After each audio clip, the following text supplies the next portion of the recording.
Dua is something that's extremely important, making a supplication or asking Allah subhanahu wa ta'ala. And it's something that like everybody knows, but not a lot of people, myself included, really excel at. And what I mean by excelling in dua is that dua, we use dua like instrumentally, right? We use it as a tool to get what we want. And the best of us use it as a tool to get what we want in the afterlife. And, you know, the not best of us use it for what we want in the dunya, right? Give me this job or this spouse or this or that or the other.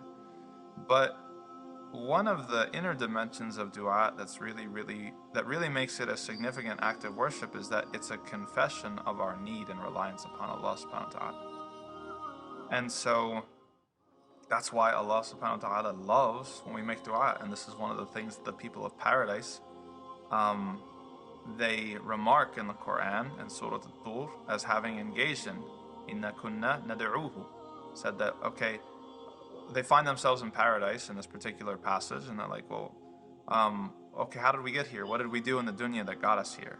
Oh, well, we used to make dua. We used to call upon Allah. We used to confess our need to Allah.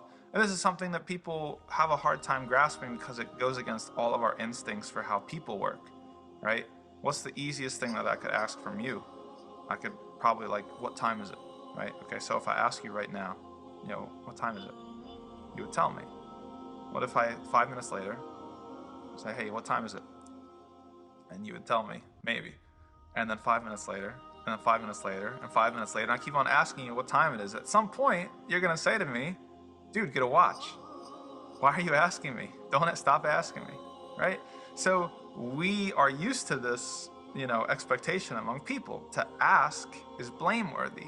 To ask shows that you're weak. To ask shows that you have dependence. And this is actually from, our Islamic tradition as well. Prophet ﷺ said that the hand that gives is better than the hand that receives. We don't want to be asking people too much, right? But it's the opposite with Allah. It's the exact opposite. First of all, He doesn't get annoyed. He's not weak. He's never in a position where He can't give us what we're asking for, first of all. And second of all, our asking Him is a confession of our need for Him and our dependence upon Him. And He loves that. Which is why we're so encouraged to just ask and ask and ask.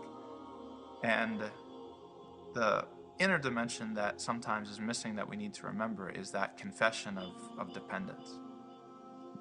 Not just in the object we're asking for, but the relationship that's there.